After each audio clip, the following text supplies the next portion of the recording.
और इस बीच दिल्ली में पोल्यूशन पर सियासत तेज है। प्रदूषण को दिल्ली विधानसभा में आम आदमी पार्टी ने इस पर प्रदर्शन किया। दिल्ली विधानसभा के बाहर आम आदमी पार्टी की नेता और पूर्व सीएम आतिशी की मौजूदगी में तमाम जो आम आदमी पार्टी के एमएलएज हैं उन्होंने इस मुद्दे पर प्रदर्शन किया। उधर बीजेपी से आम आदमी पार्टी की नौटंकी बतला रही है।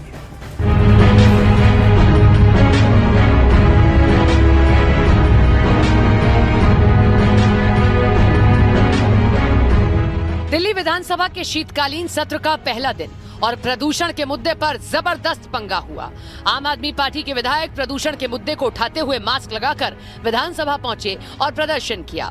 उपराज्यपाल के अभिभाषण का बहिष्कार किया और बीजेपी सरकार पर सवाल खड़े किए। 4 महीने पहले तक कह रहे थे इतनी साफ हवा, भारतीय जनता पार्टी ने हवा साफ कर दी। तो जुलाई में भारतीय जनता पार्टी ने हवा साफ कर दी और दिसंबर में केजरीवाल ने फिर से गंदी कर दी। ऐसा हुआ है क्या? देखिए, ये बिल्कुल साफ है कि भारतीय जनता पार्टी ने दिल्ली की हवा को बहुत जहरीला कर दिया है। 10 साल में सबसे ज्यादा पोल्यूशन इस साल हुआ है। 6 महीने पहले तक पराली का, पंजाब में पराली जलने का बहाना बनाते थे। अब तो केंद्र सरकार के खुद के आंकड़े बता रहे हैं कि इस साल पंजाब की पराली से प्रदूषण नहीं हो रहा है, प्रदूषण सारा दिल्ली से आ रहा है।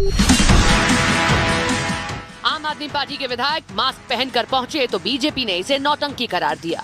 सरकार के मंत्रियों ने कहा कि जब सरकार चर्चा करवाने को तैयार है तो आम आदमी पार्टी ड्रामा क्यों कर रही है।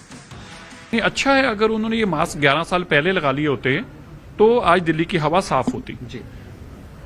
11 साल तक ये बीमारी को इन्होंने कभी बीमारी माना ही नहीं, इसके ऊपर नौटंकी और ड्रामा करते रहे और आज भी वही कर रहे हैं। 1985 में पोल्यूशन दिल्ली में शुरुआत हुई। 1985 में सुप्रीम कोर्ट ने इस केस को टेक ओवर किया और 85 से लेके 2024 तक इन लोगों ने कोई काम नहीं किया। 40 साल बीत गए और अब आके रेखा गुप्ता जी की सरकार ने पिछले 11 महीनों में पोल्यूशन पे काम करना शुरू किया, तभी इतना अंतर आना शुरू हुआ और हमें यकीन अगले 5 सालों में दिल्ली के पोल्यूशन के ऊपर हम काबू पाने में कामयाब होंगे। 11 साल से जो पिछली सरकार की जो देन है दिल्ली के अंदर, आज जो दिल्ली की जनता भुगत रही है, उस पर जवाब आज संसद में आके देना, सदन के अंदर क्यों नहीं देते? हमने तो, सरकार ने तो एजेंडे में रखा हुआ है कि प्रदूषण पे हम चर्चा करेंगे, आए ना चर्चा करें। लेकिन सवाल ये है कि बाहर प्रदर्शन करने की बजाय अगर ये अंदर चर्चा करते, सार्थक चर्चा करते, अपनी कारगुजारी के बारे में भी बताते तो अच्छा रहता ना। प्रदूषण के मुद्दे पर उपराज्यपाल ने सरकार को संजीदा बताया। दिल्ली में पोल्यूशन की प्रॉब्लम है, यमुना के सफाई की प्रॉब्लम्स हैं और उसके साथ साथ जो बहुत समय तक रोड्स पर ध्यान नहीं दिया गया था, बिल्कुल भी रोड से भी प्रॉब्लम्स हैं। साथ इन सारी चीज़ों में समय लगता है क्योंकि ये कुछ महीनों में सॉल्व नहीं की जा सकती है।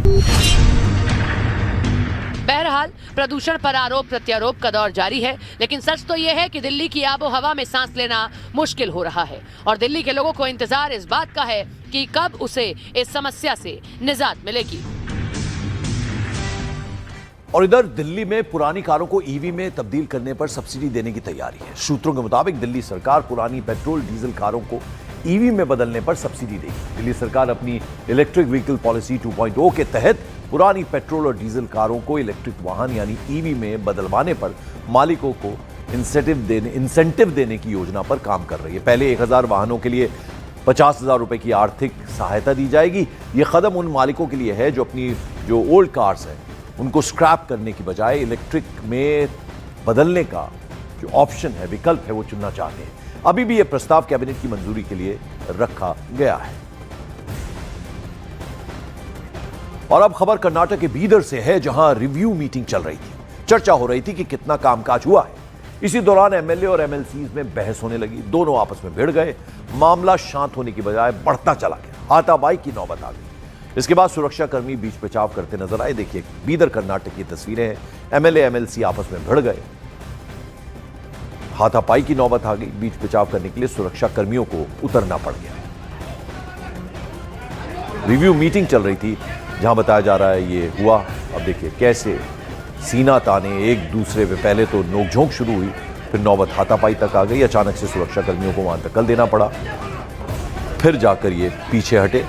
ये देखिए किस तरह से एमएलए और एमएलसी आपस में भिड़ गए। बीदर कर्नाटक की तस्वीर हम आपको दिखा रहे हैं।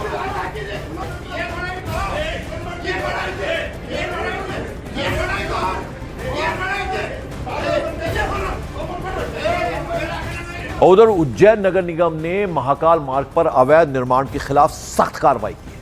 आयुक्त है अभिलाष मिश्रा, उनके डायरेक्शंस पर निगम की टीम ने महाकाल मार्ग स्थित एक होटल के पास बने अवैध निर्माण को हटाया। जो इंफॉर्मेशन मिल रही है उसके मुताबिक नूरजहां गुलाम ने बिना अनुमति के ये इलीगल कंस्ट्रक्शन करवाया था। देखिए बुलडोजर एक्शन वहां चल रहा है। नगर निगम ने पुलिस बल की मौजूदगी में जो अवैध निर्माण था उसे ध्वस्त कर दिया।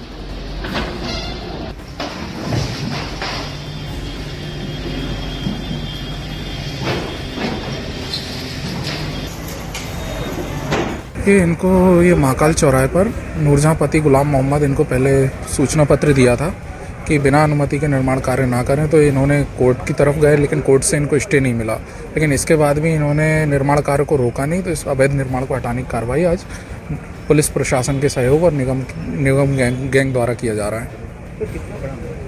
ये इन्होंने G+3 निर्माण कार्य किया था लेकिन इसकी कोई परमिशन नहीं ली थी। और आइए अब जरा रुक करें बिहार की राजधानी पटना का। यहां बहाली की मांग को लेकर लाइब्रेरियन प्रदर्शन कर रहे हैं। बिहार बोर्ड के दफ्तर के आगे सैकड़ों लाइब्रेरियन इकट्ठा हुए हैं। ये डिमांड कर रहे हैं कि लाइब्रेरियन बहाली पात्रता परीक्षा आवेदन प्रक्रिया शुरू की जाए और परीक्षा की तारीख की घोषणा भी कर दी जाए। बैनर पोस्टर लिए ये तमाम लाइब्रेरियंस जो हैं ये बहाली की मांग को लेकर प्रदर्शन कर रहे हैं, बिहार बोर्ड के सामने एकत्रित हुए।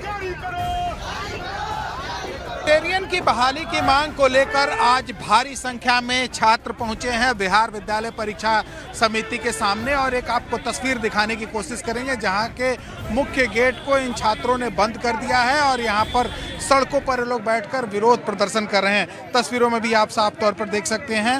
और ये सभी जो छात्र यहाँ पर पहुंचे हैं इनका यह मांग है कि लाइब्रेरियन की बहाली जो है जल्द की जाए, और उसी की मांग को लेकर ये सभी लोग यहाँ पर पहुंचे हैं। तस्वीरों में भी आप साफ तौर पर देख सकते हैं। देखिए हाथ में जो तख्ती है उस पर लिखा हुआ है लाइब्रेरी एलिजिबिलिटी टेस्ट पात्रता परीक्षा एग्जाम फॉर्म का जो तिथि है वो अविलंब जारी की जाए और जल्द बहाली की जाए। इसी की मांग को लेकर ये तमाम जो छात्र हैं यहाँ पर बैठे हुए हैं और यहाँ पर इनका यह मांग है कि जब तक सरकार इनके बातों को नहीं सुनती है तब तक इसी तरीके से विरोध प्रदर्शन जारी रहेगा।